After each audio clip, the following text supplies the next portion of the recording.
Eu tenho uma palavra de Deus para você hoje. Está aqui no livro de Lucas, no capítulo 7. Vai falar um testemunho de um homem, do único homem que deixou Jesus maravilhado na Bíblia, né? Muita gente quer ficar maravilhada, quer que Jesus faça algo na vida dela para deixar ela assim, sem fôlego. Quem não gostaria de viver um milagre assim tão grande que você ficasse extasiado? Todos querem. Todos querem experimentar isso na sua vida. E não é errado você querer experimentar isso. Mas há um nível mais profundo de fé. Há um nível mais profundo de intimidade.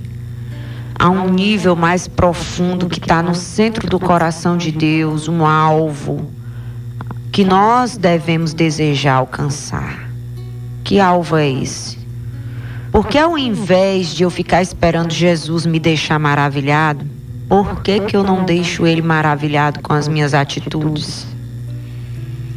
Por que eu não decido fazer algo extraordinário para Deus, a ponto de quando Ele olhar para a minha vida, a ponto de quando Ele olhar para a minha fé, Ele ficar surpreso? Ele dizia assim: meu Deus, ela usou toda a capacidade que ela tem, ela me surpreendeu. Ela foi além da minha expectativa. Eu esperava que ela ia fazer isso bem daqui, mas ela fez isso aqui e ainda fez muito mais. Ele fez isso aqui e ainda fez muito mais. Ele fez o que nunca ninguém fez. Não para ele, mas para mim. Já pensou? Jesus olhando e vendo e dizendo isso de você? Porque tem muita gente que quer ser inovador, que quer ter uma ideia que nunca ninguém teve, mas para si mesmo, né? Para ter o seu negócio ampliado, para ter um negócio que ninguém nunca abriu na cidade. Aí ele fica lá, ele pensa, meu Deus, eu tenho que ter uma ideia, porque eu quero fazer o que nunca ninguém fez, porque eu quero ganhar dinheiro, eu quero prosperar, eu quero desfrutar de coisas que eu ainda não desfrutei até hoje, eu quero proporcionar para minha família coisas que eu nunca proporcionei, eu quero ir a lugares que eu nunca fui. Então as pessoas, elas ficam pensando em ter ideias para resolver os seus sonhos, para realizar os seus sonhos. E eu quero encorajar você nessa manhã, ao invés de você estar olhando para si, você colocar o seu alvo em Jesus. Meu Deus, eu quero que o Senhor me dê uma ideia. Eu quero fazer algo que eu nunca fiz para o Senhor. Eu quero deixar o Senhor maravilhado. Teve um homem que conseguiu isso. E nós vamos ler a história desse homem. E nós vamos aprender com esse homem, que não era um judeu, mas deixou uma grande lição de vida. Por isso a história dele está aqui na Bíblia.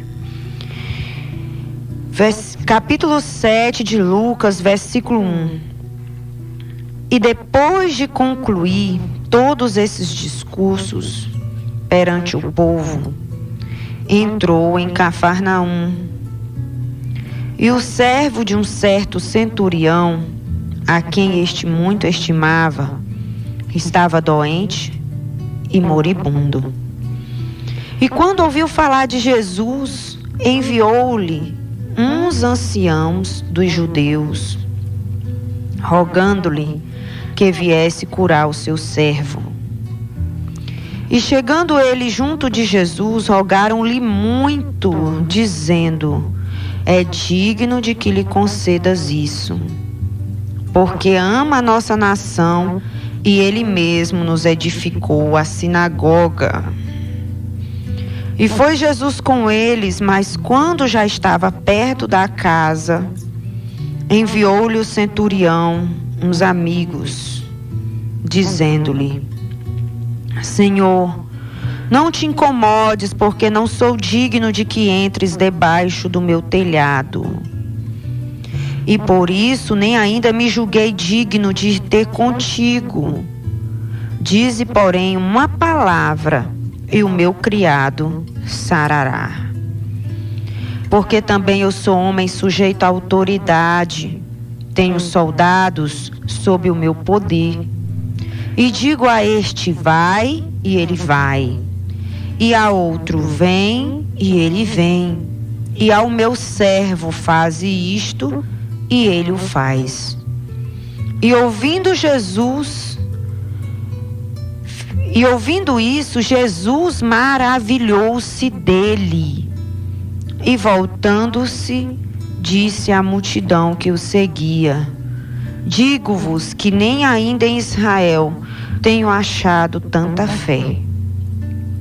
E voltando para casa, os que foram enviados acharam são o servo que estava enfermo. Glória a Deus. Jesus, amado, ele vinha de um grande sermão. Jesus, ele tinha pregado 3 dias. O conhecido sermão da montanha. Não foi um sermão de 1 hora, 1h30.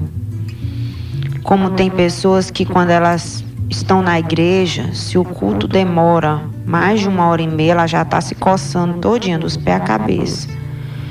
Porque ela não aguenta ficar muito tempo ouvindo a palavra de Deus. Tudo tem que ser instantâneo, tudo tem que ser rápido.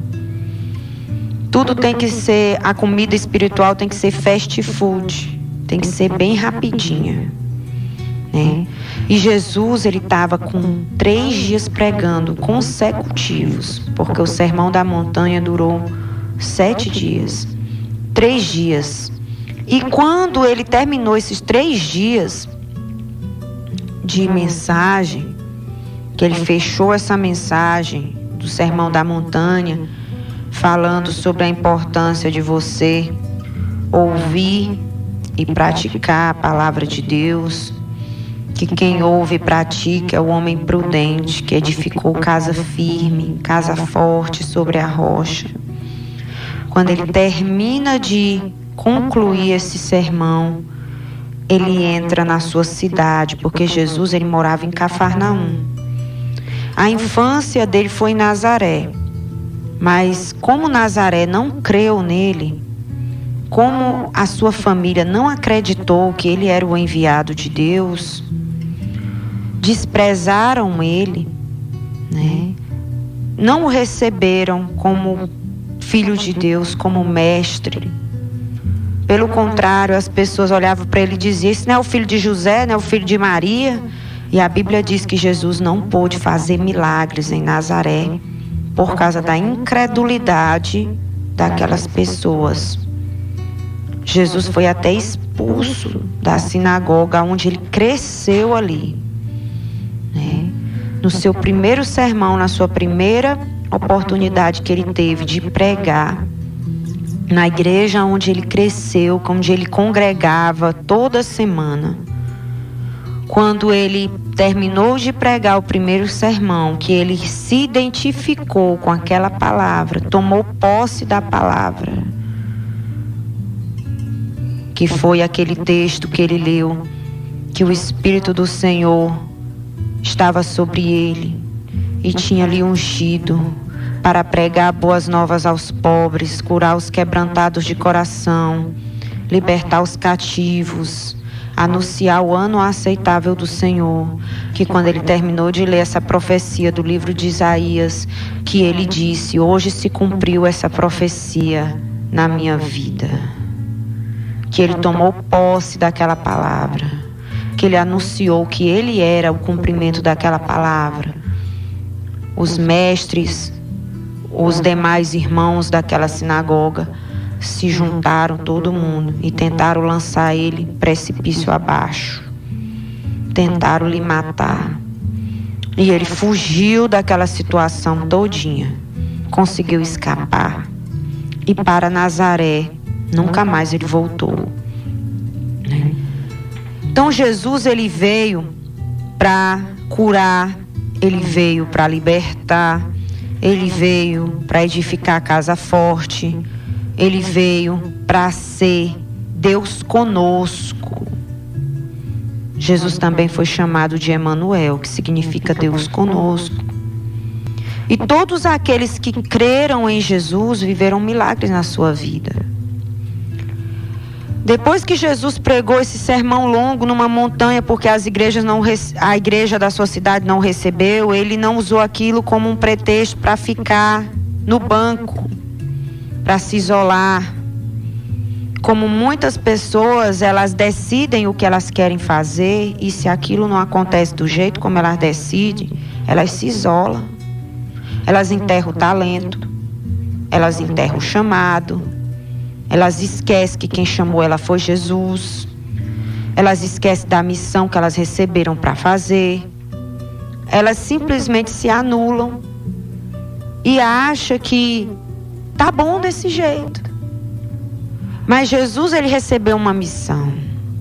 Se na cidade onde ele nasceu as pessoas não reconheceram, na próxima cidade onde ele foi reconhecido. Jesus pregou no deserto, Jesus pregou na montanha, em lugares altos. A Bíblia diz que Jesus pregou até nos lugares baixos, depois que ele morreu, enquanto a terra estremecia, a terra chorava, Jesus estava pregando nos lugares baixos, para os cativos. Desceu ao inferno para pregar nos lugares baixos. Então Jesus, ele sabia desenvolver a sua missão em lugares baixos, em lugares altos, nos desertos. E nós precisamos também cumprir o nosso chamado em todas as fases da nossa vida.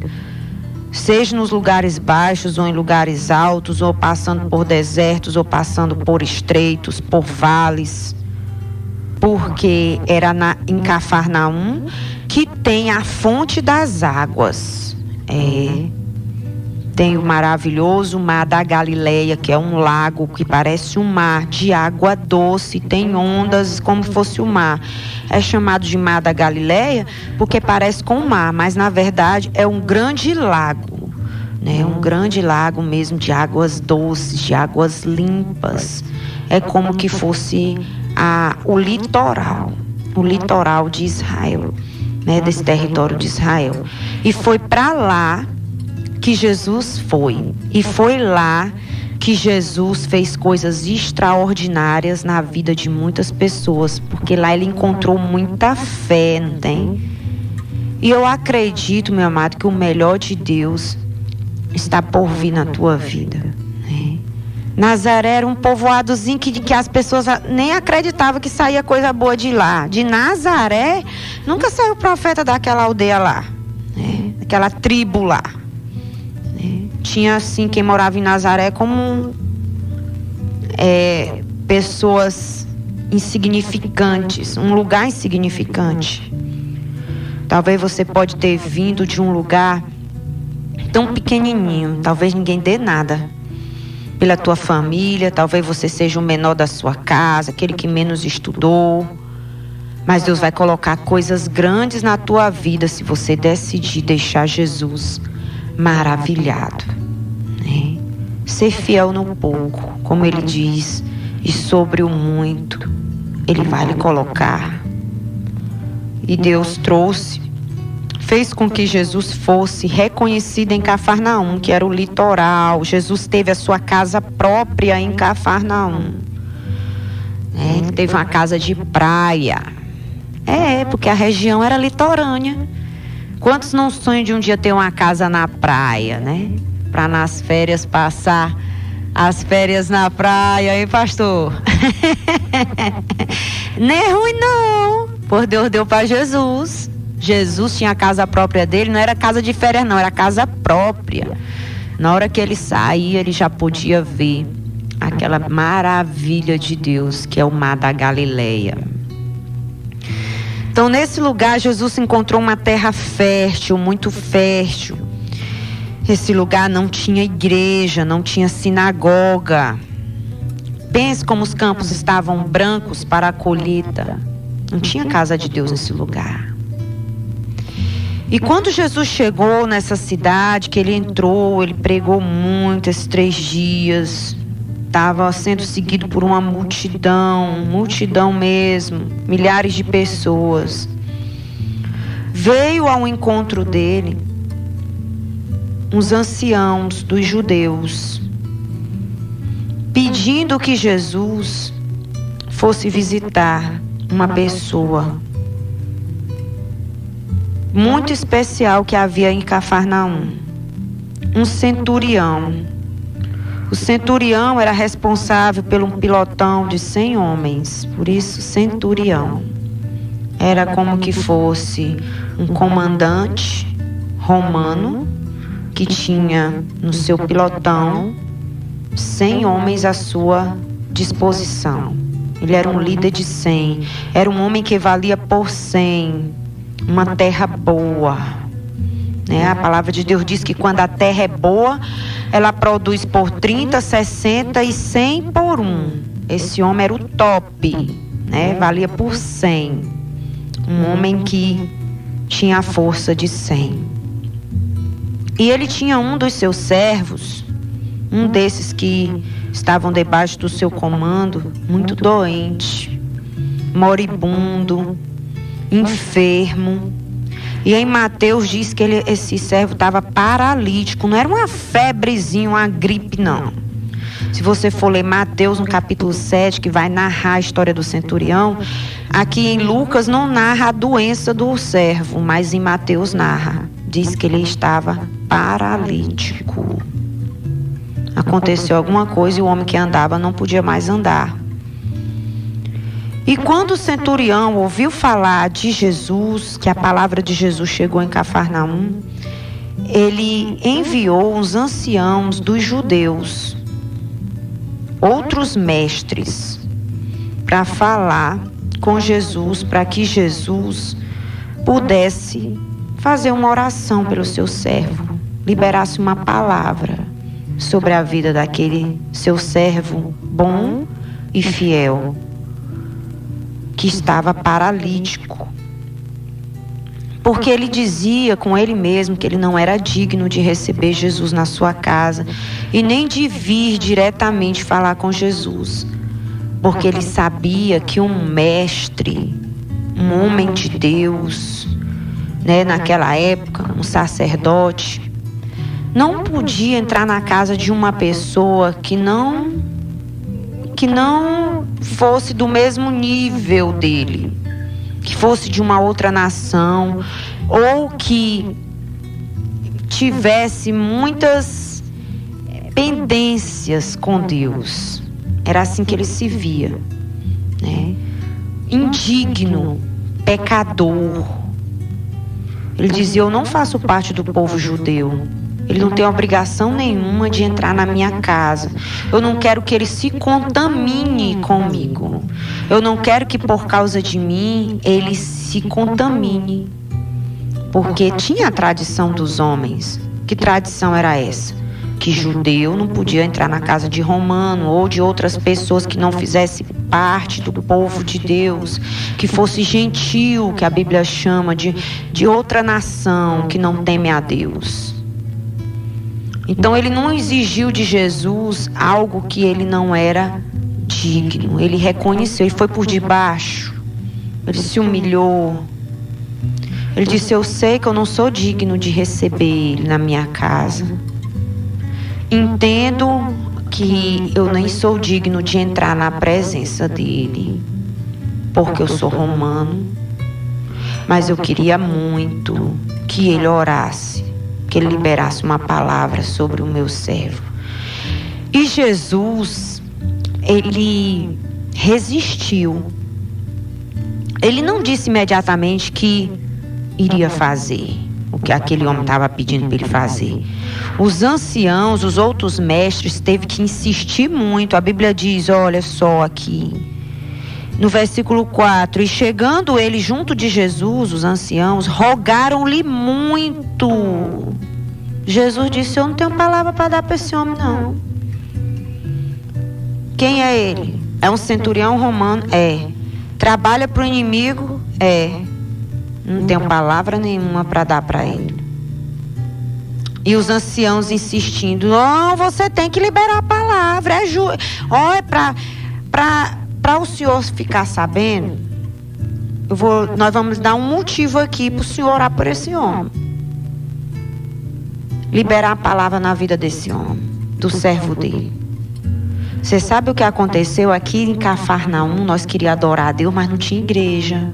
Não tinha nenhuma igreja. E esse homem, esse centurião, ele construiu a igreja. Essa igreja aqui que o senhor está pregando aqui, foi ele que construiu. Não foi nós, não. Foi ele. Quando Jesus ficou ouvindo isto, Jesus disse: eu não vou só liberar uma palavra na vida do servo dele. Eu vou lá na casa dele. Porque quando você ama a casa de Deus, quando você ama o povo de Deus, olha só o que foi que os anciãos disseram. Porque ele ama a nossa nação e ele mesmo nos edificou uma sinagoga. Quando você ama o povo de Deus, quando você ama a casa de Deus, quando você faz o seu melhor para a casa de Deus, Jesus vai fazer mais do que aquilo que você pediu por você. Muita gente quer que Jesus atenda tudo o que ele quer. Mas Jesus não tem compromisso com quem não tem compromisso com ele. Jesus só fez mais do que o centurião pediu, porque ele ficou sabendo que ele amava o povo de Deus, que ele fazia parte do povo inimigo, ele era romano, mas o coração dele não estava com o inimigo, o coração dele estava na casa de Deus. Porque aonde está o tesouro do homem, ali está o seu coração. Quando aquele centurião estava construindo a casa de Deus, ninguém falou que ele estava construindo. Não tem um texto na Bíblia dizendo assim: a primeira carrada de tijolo chegou, a segunda carrada de areia chegou, o cimento chegou, os trabalhadores chegaram, o centurião começou a cavar os alicerces. Ninguém viu o que ele estava fazendo. Ninguém viu. Ninguém viu o que ele estava fazendo. Mas na hora que chega a recompensa, meu amado, todos vão ver aquilo que você fez. Porque na hora de construir, meu amado, às vezes tem coisas que Deus vai pedir para a gente fazer, ou que a gente mesmo vai ter a iniciativa de fazer, que ninguém vai te encorajar, que ninguém vai te aplaudir, que ninguém vai te agradecer. Mas se você está fazendo com a motivação correta, não se preocupe não, porque vai chegar o tempo da sua colheita. Quando o centurião estava construindo a casa de Deus, não foi porque alguém lhe pediu para fazer isso. Ele viu uma necessidade. Ele amava o povo de Deus. Ele se encaixou no propósito de Deus. Ele simplesmente construiu, pegou dos seus bens, pegou do seu patrimônio e fez. E no momento que ele estava fazendo, ele não estava precisando de nada em troca. Ele não estava precisando que alguém viesse lhe dar algo para ele fazer. Ele fez por amor. Por amor. No momento ele não estava doente, ele não tinha servo doente na casa dele. Não estava faltando comida lá. Porque tem gente que quer fazer algo para a casa de Deus porque ele quer algo em troca. Eu vou dar isso aqui para Deus me dar tanto. Deus dá, porque Deus é bom. Aquilo que o homem planta, ele colhe. Quando você colhe, você não colhe só aquilo que você plantou, você colhe multiplicado. Experimenta plantar uns caroços de feijão. Você vai colher muitas espigas. É a lei da semeadura, do plantar e do colher. Você sempre colhe mais do que aquilo que você planta. Só que a minha motivação em fazer algo para Deus não deve ser apenas esperando o que eu vou ter em troca.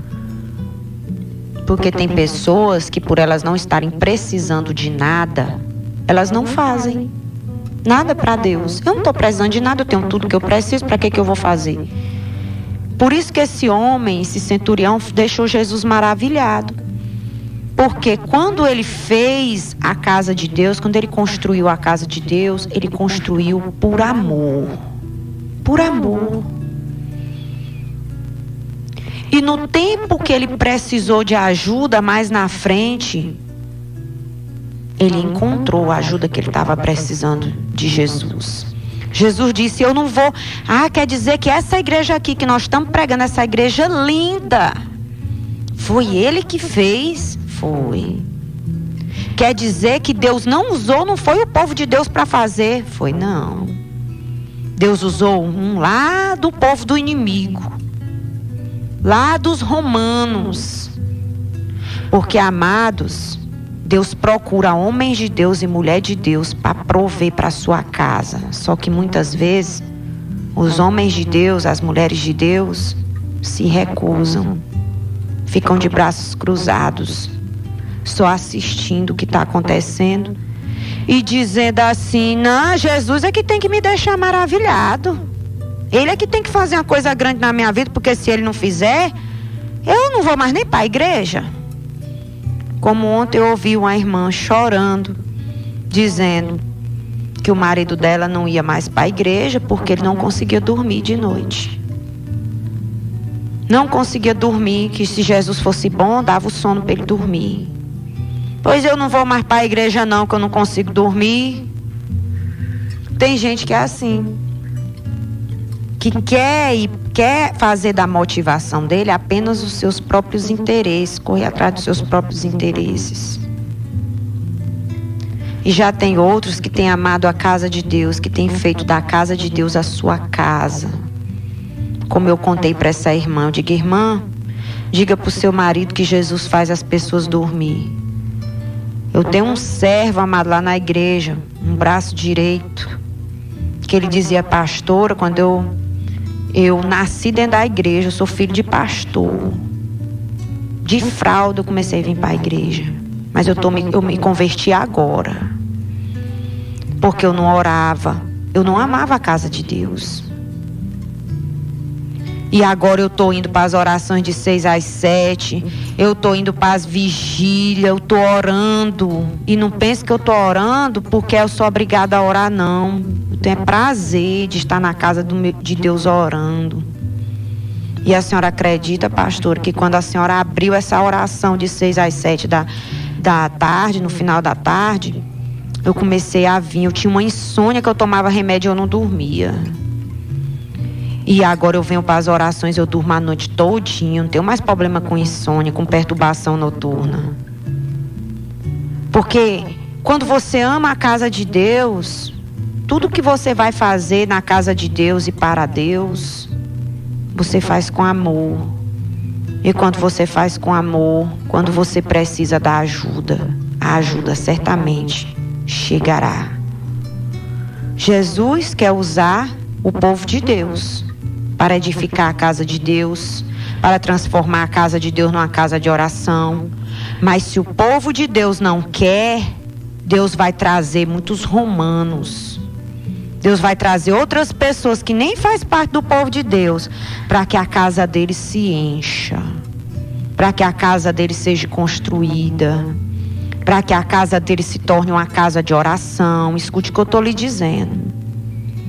Deus já nos deu muitas oportunidades, não tem? Mas muitas. E se você não agarrar a sua, com certeza, vai ter muitos centuriões que vão agarrar.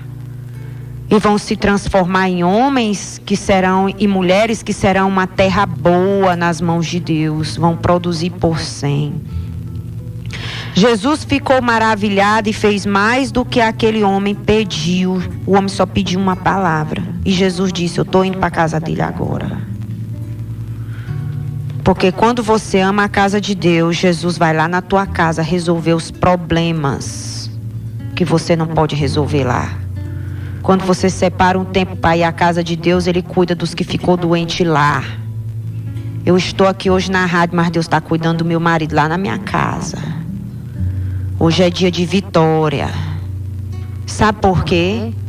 Porque quando você faz mais do que aquilo que é esperado, você deixa Jesus maravilhado.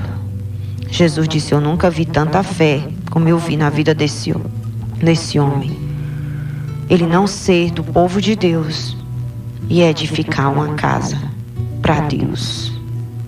Deus vai usar muita gente, amado, que você nem imagina. Porque a obra que Ele tem para fazer nessa cidade, Ele vai fazer. E se Ele não puder contar com você, certamente Ele vai levantar outras pessoas para fazer. Porque Jesus é o mesmo de ontem, hoje e eternamente.